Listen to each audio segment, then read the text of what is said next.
Bonjour à tous. Demain, ce fameux 11 mai, premier jour du début du commencement du déconfinement. Je suis prudent sur les mots, vous comprendrez pourquoi. Quel sera notre chemin? Concrètement aussi pour nous et pour notre paroisse. Seigneur, nous ne savons pas où tu vas, comment saurions-nous le chemin? Oui, c'est l'inconnu. Mais pourtant, nous avons la parole de Dieu qui nous guide. Jésus qui nous dit « Je suis le chemin, la vérité et la vie ». Et il me semble que nous avons là, dans ces mots, si nous les goûtons bien, comme un guide, comme une lumière pour pouvoir avancer pas à pas les jours prochains, d'une manière sûre. « Je suis le chemin », nous dit Jésus. Un chemin, c'est ce qui nous ouvre une route. C'est pas fait pour regarder comme ça, en disant « c'est beau », c'est pour s'y engager, pour y avancer. Ceux qui ont fait la route de Compostelle, le pèlerinage de Compostelle, savent bien qu'on ne marche pas en troupeau, on marche chacun à son rythme, chacun à son pas, sinon on ne va pas au bout.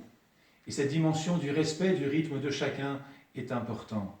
On ne peut pas tout changer du jour au lendemain. Ce serait imprudent, sanitairement, ce serait imprudent pour le rythme propre de chacun et l'angoisse qui peut l'habiter. Il nous faut avancer, oui, résolument, mais à son rythme. Ce chemin, attention, ce n'est pas un programme qu'il faut accomplir. Ce chemin, c'est quelqu'un, c'est le Seigneur, c'est Jésus lui-même. Je suis le chemin, dit Jésus. Autrement dit, il ne s'agit pas d'abord de faire ceci ou de faire cela, mais de revenir à Jésus, de nous attacher à lui. Il s'agit de se décentrer de nous-mêmes, de nos projets, de notre pensée, pour entrer dans la pensée même de Jésus.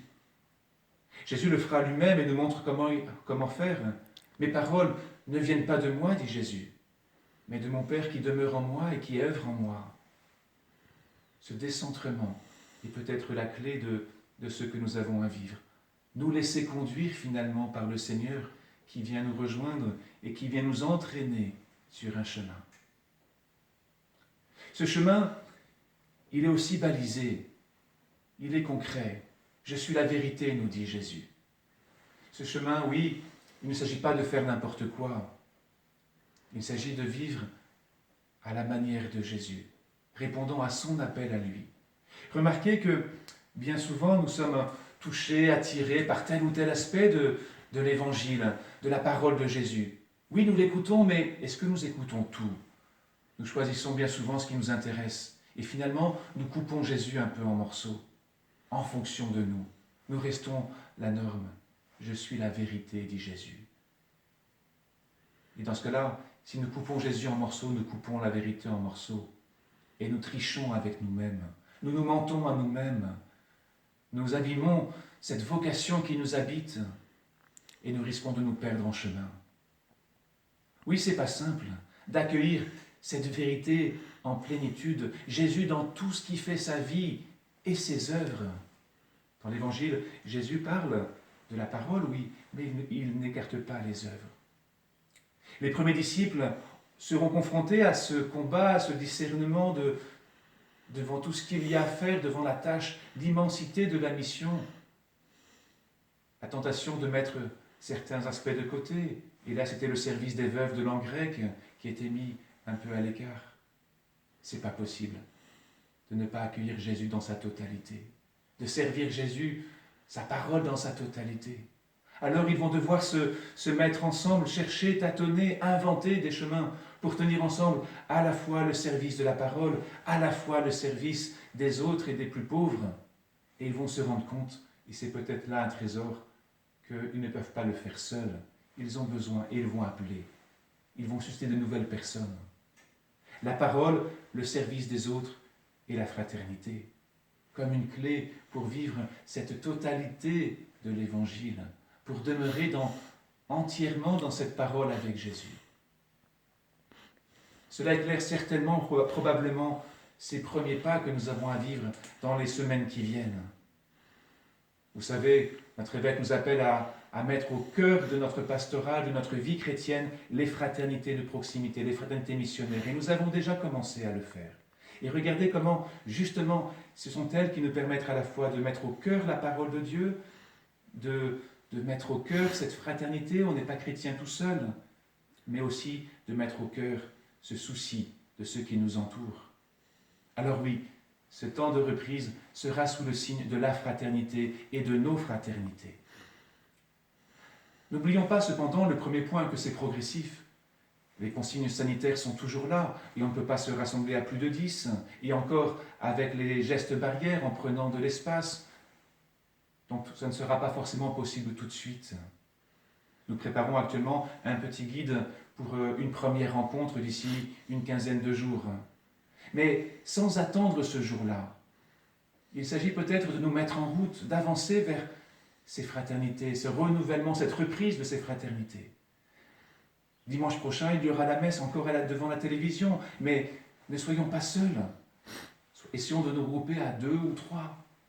Peut-être plus si on a un peu plus d'espace et qu'on est à l'aise à vivre cette démarche-là. Durant les bénédictions, vous m'avez tous parlé de tel voisin vers lequel vous m'avez envoyé également. Tant et tant de liens concrets sur un quartier, de gens chrétiens, de gens moins chrétiens, de gens pas chrétiens, avec qui vous étiez en lien. Eh bien, voyez-vous, rencontrez-vous, sortons de ces liens à distance par téléphone.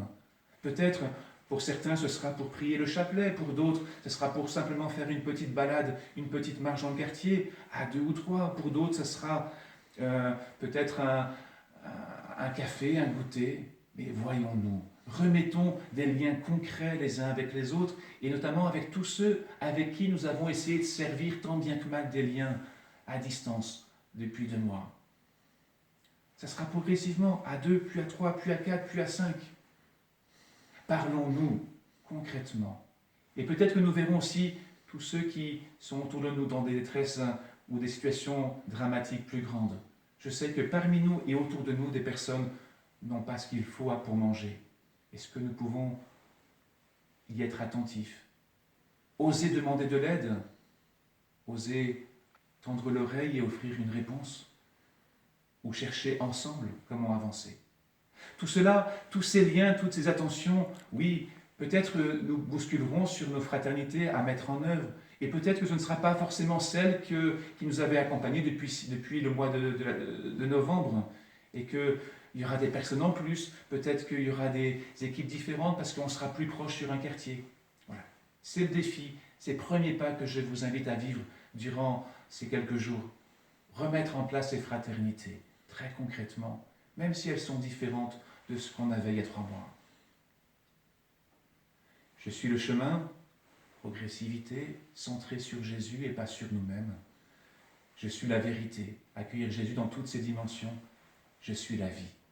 Parce que l'enjeu de tout ce chemin-là, c'est la vie éternelle, c'est la vie pleine. Le Seigneur nous veut vivants par ce chemin vécu complètement, entièrement avec Jésus.